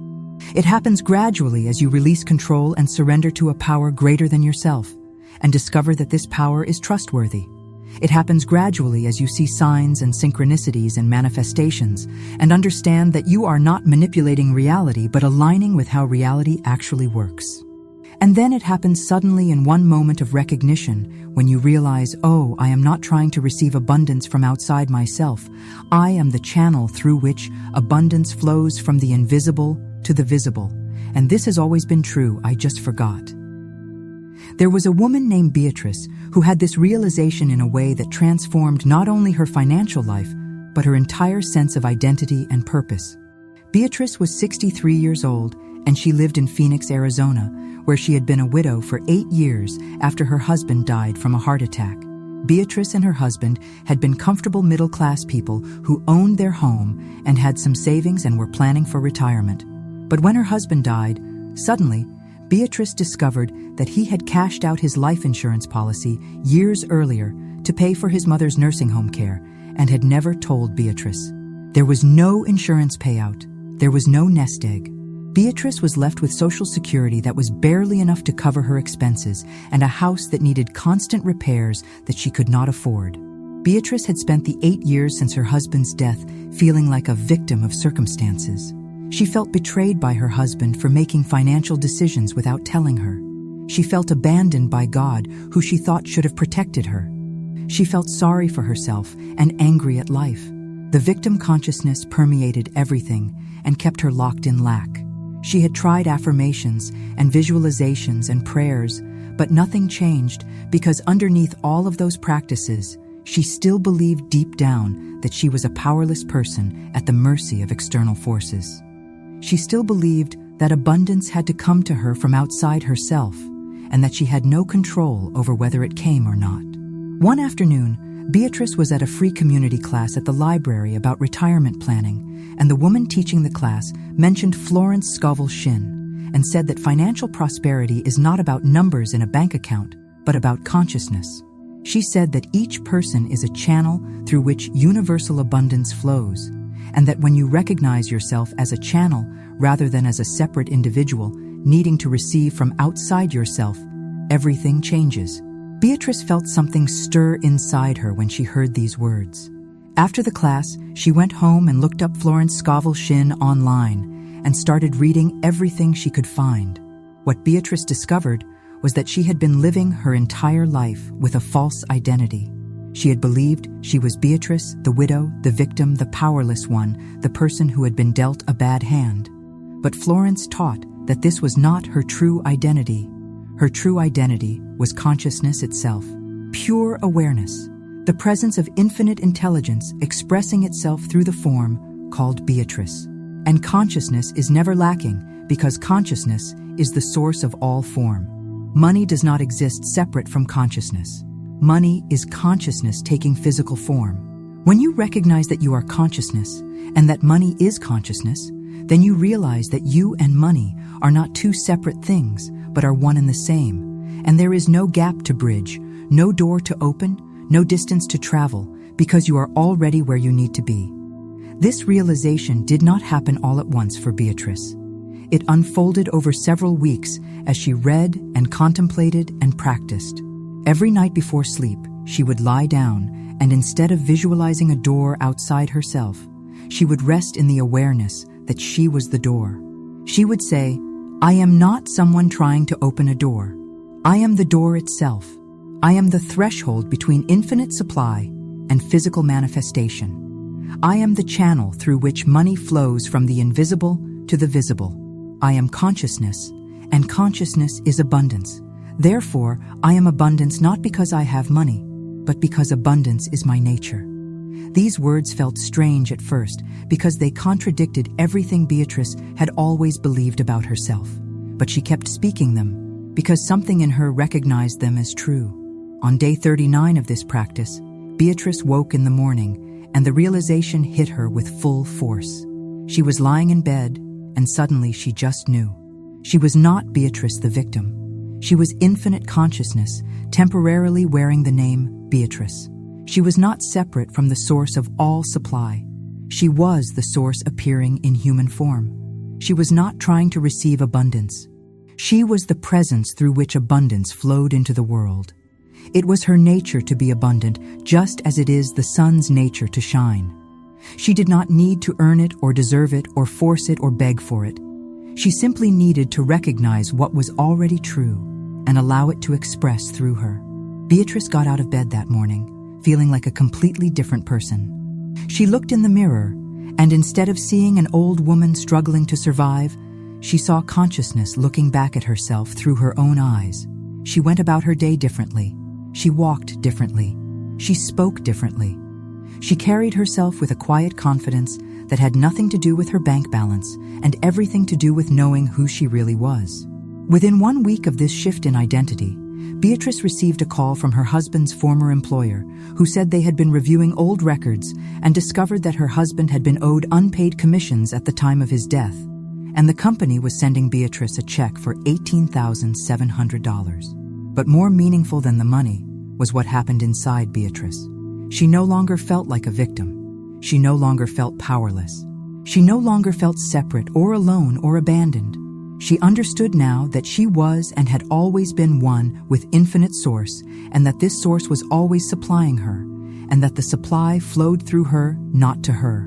She began to see money show up in multiple ways. A neighbor hired her to help with organizing and paid her generously. She started selling handmade crafts online, and they sold quickly. She received an inheritance from a distant aunt. But none of these manifestations surprised her, because she knew now that she was a channel for abundance, and that abundance would continue to flow through her as long as she maintained the consciousness of being the channel. The lesson that Beatrice learned is the lesson that is the culmination of all of Florence's teaching, which is that you are not a person who has a door.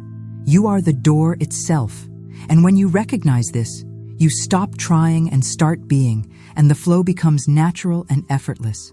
You do not need to open yourself because you are already open. You do not need to become abundant because you already are abundant. You do not need to receive from outside because abundance is flowing from inside through you into expression. This is your true nature. This is who you have always been.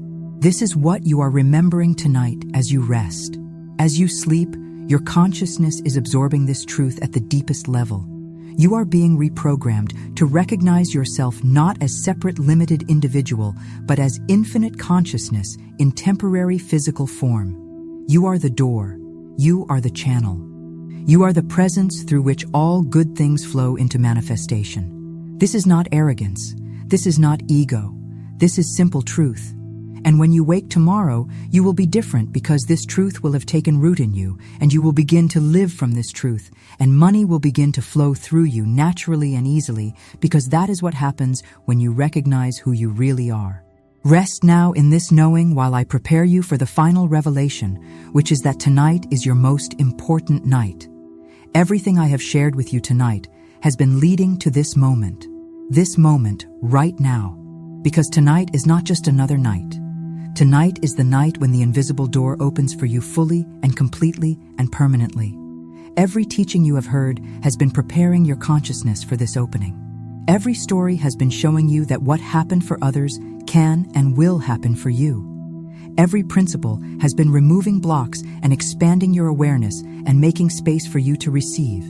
And now, in these final minutes, before you drift into the deepest sleep, you are going to hear the story that will seal everything into place.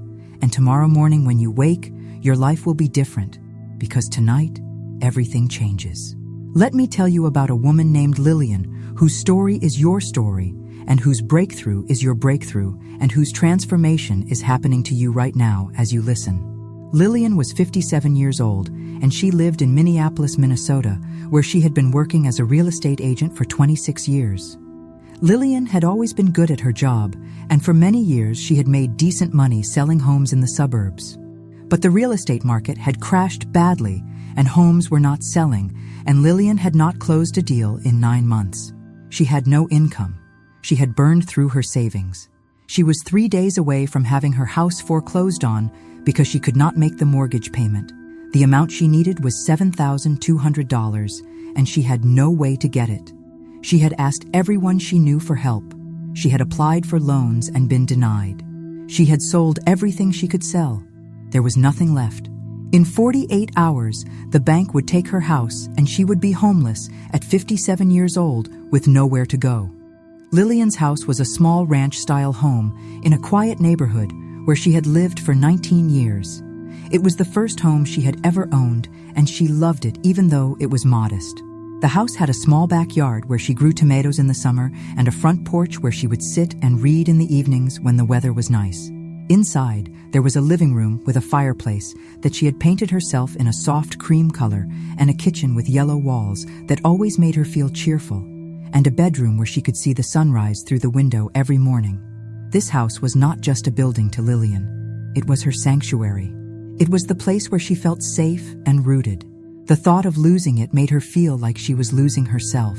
On the night before the foreclosure was set to happen, Lillian sat on her couch in her living room and felt completely numb. She was beyond crying, beyond panic, beyond hope. She was in that strange state of calm that comes when you have exhausted every emotion and every effort, and there is nothing left to do but surrender to whatever is going to happen. It was 10:37 at night, and Lillian picked up her phone, not because she had any plan, but just because she needed to do something with her hands to keep from screaming. She opened a search browser and typed in a question that came from somewhere deep inside her that she did not consciously formulate. She typed, "Is there really an invisible door to money?"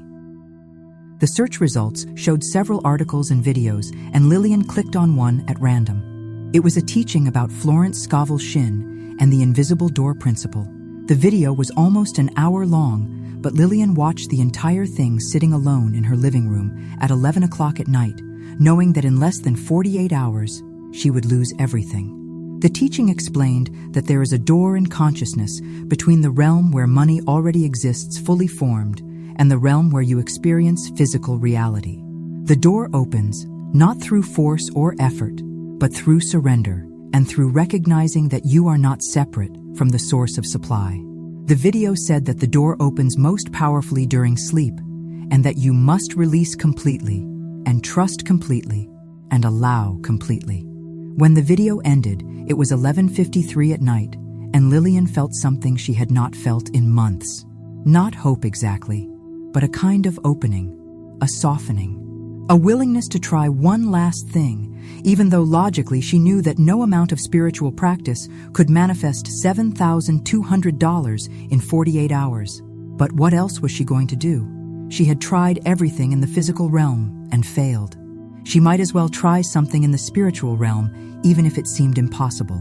Lillian lay down on her couch because she could not bear to go into her bedroom, and she closed her eyes and she spoke into the silence of her living room.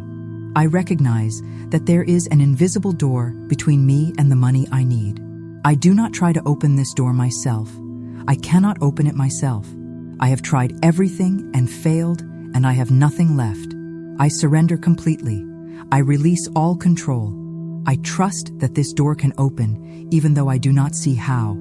I am receptive to receiving in whatever way it comes. I am grateful for what is already moving toward me, even though I cannot see it. I allow the invisible door to open now while I sleep. As Lillian spoke these words, her voice broke and tears started running down her face, but she kept speaking. She said it 3 times, and then she said please, and that single word contained everything she could not articulate. All her fear, all her desperation, all her willingness to trust something beyond herself. Lillian fell asleep on her couch at 12:17 in the morning, fully clothed with tears still wet on her face. She slept deeply for the first time in weeks. She did not have nightmares. She did not wake up every hour in panic. She just slept. She slept for 9 hours straight, and when she woke at 9:23 the next morning, she felt different. She could not explain what was different. Her circumstances had not changed. The foreclosure was still happening tomorrow.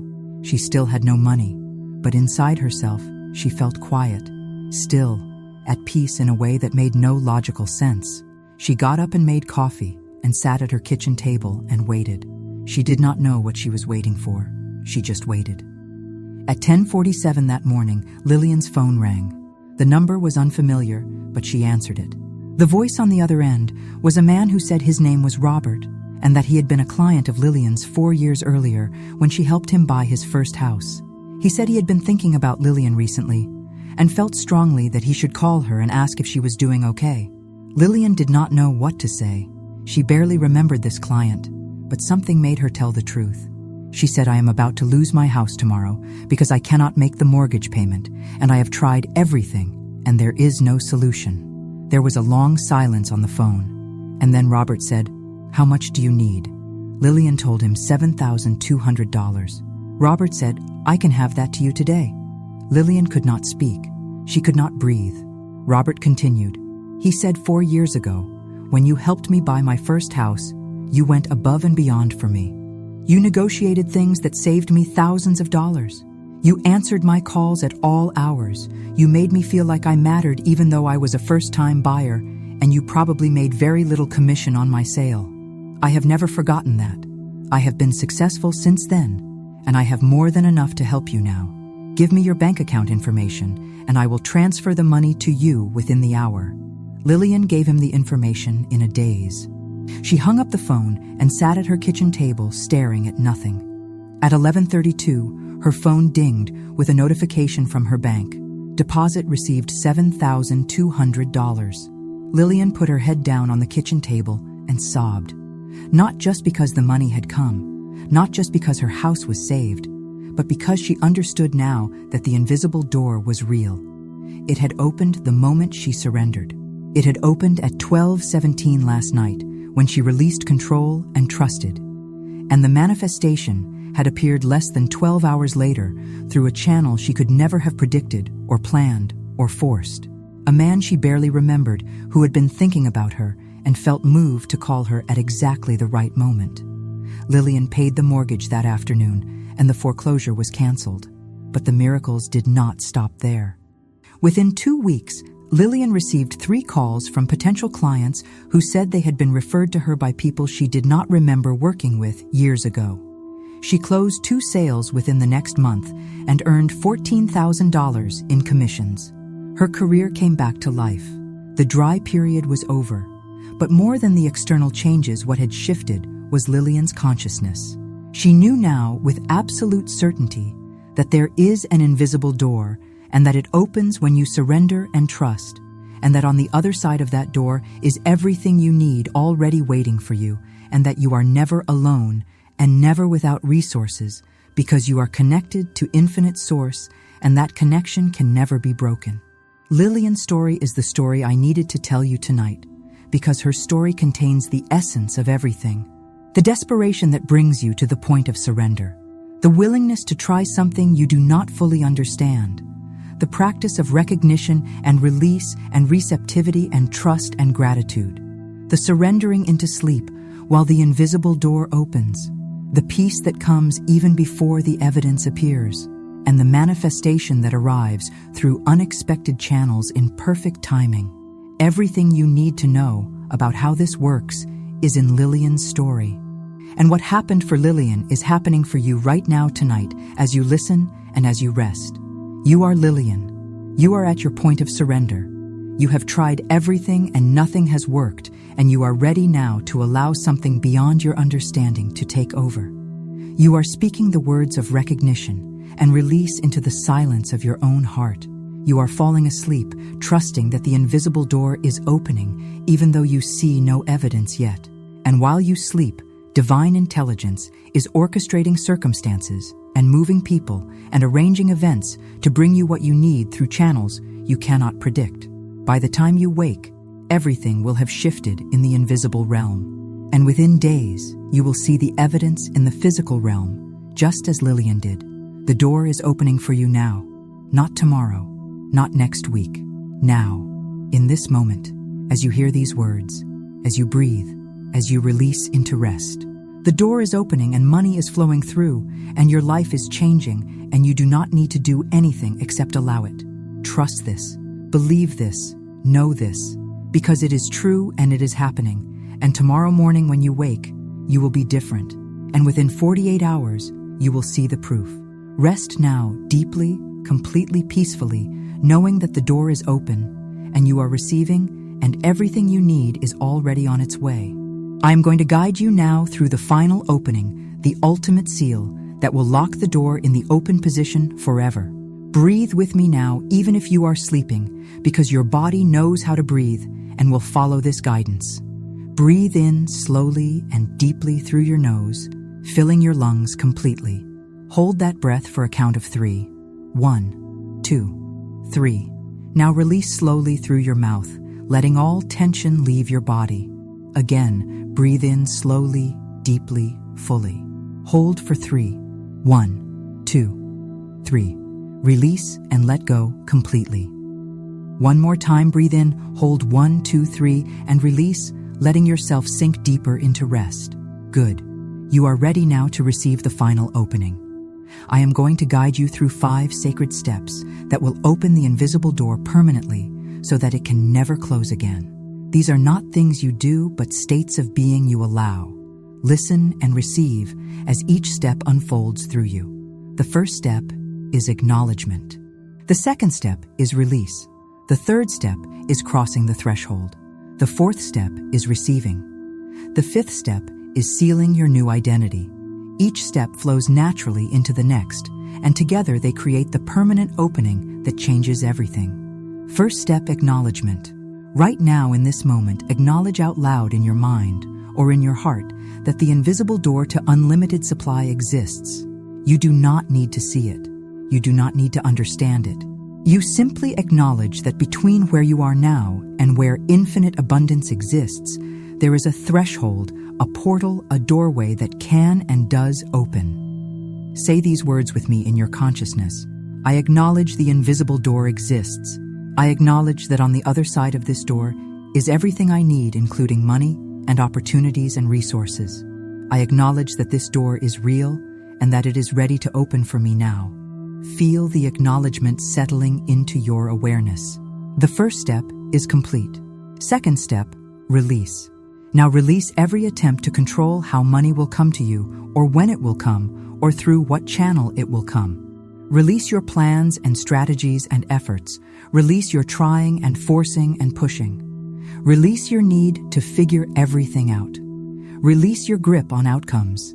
Simply let go. Say these words with me in your consciousness. I release all control. I release my need to know how. I release my need to know when.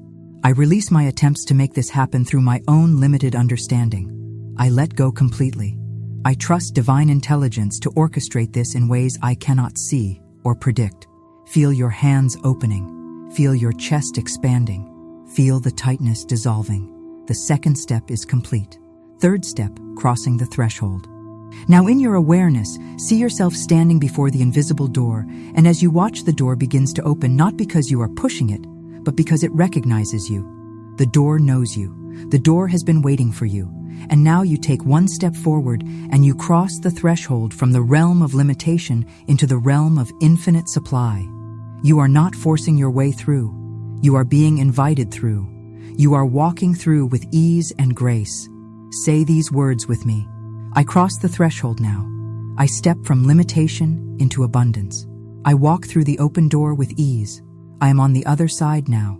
I am in the realm where everything I need already exists. Feel yourself moving. Feel yourself arriving. Feel yourself in a new space. The third step is complete. Fourth step, receiving. Now that you are on the other side of the door, you simply receive what is there waiting for you. You do not grab or chase or struggle. You simply open your hands and your heart and allow what is yours to come to you. Money flows to you from expected and unexpected sources. Opportunities appear before you.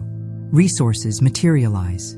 You receive all of this with gratitude and with the knowing that it was always yours. Say these words with me. I receive now. I open myself to receive money from all directions. I receive opportunities. I receive resources. I receive with gratitude. I receive with ease. I receive because receiving is my nature. Feel your arms opening. Feel yourself accepting. Feel the flow coming to you. The fourth step is complete. Fifth step, sealing your new identity. Now you seal yourself as someone who has crossed through the door, and you declare that this is your permanent identity. You are not someone who is trying to open doors. You are someone who walks through open doors.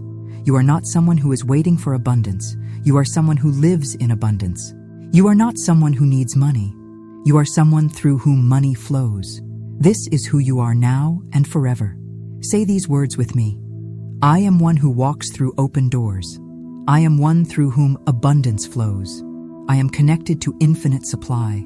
This is my identity. This is my nature. This is who I have always been and who I will always be. The door is open, and it remains open because I am the door. I am the threshold. I am the channel.